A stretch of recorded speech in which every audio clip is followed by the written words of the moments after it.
In the early hours of June 13th, 2025, the world changed overnight. The skies over Iran lit up with explosions. It wasn't a drill, it wasn't a warning. This was Israel's boldest and most dangerous military operation in decades, a surprise, multi-front strike deep inside Iran. They called it Operation Rising Lion. The targets? Iran's nuclear infrastructure, missile bases, and senior commanders of the Revolutionary Guard. But this was more than just airstrikes. According to leaks, Mossad agents had slipped into Iran, disabling radar and air defenses from the inside. Drones swarmed in, blinding Iran's military, right before the bombs started falling. Within hours, Iran's supreme leader went live on state TV.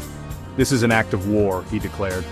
And instantly the world held its breath, teetering on the brink of a regional catastrophe. Iran struck back, hard. Hundreds of ballistic missiles and kamikaze drones roared out of desert silos, targeting Israeli air bases, Tel Aviv, even US bases across the Gulf. For the next 12 days, the Middle East was locked in a brutal exchange.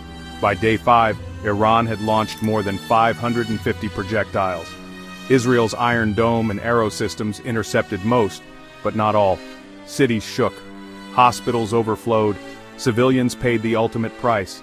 The world watched, stunned. Then, on June 22nd, the United States entered the war. US warplanes with surgical precision destroyed 3 Iranian nuclear development sites. The message was clear: no nukes, no escalation.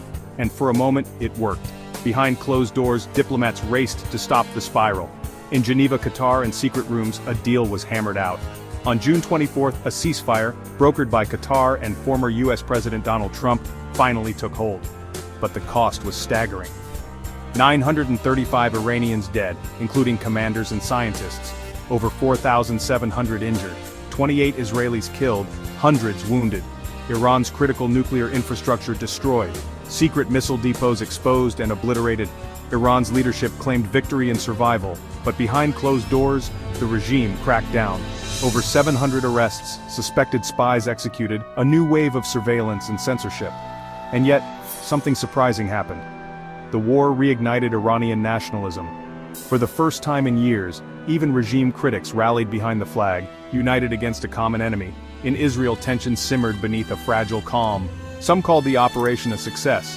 Others warned, this is only the beginning. Now the guns are silent, for now. But under the quiet, a clock is ticking.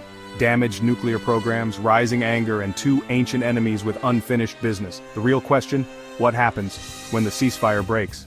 Subscribe for more deep dives into real-time world conflicts. Please subscribe and like the video.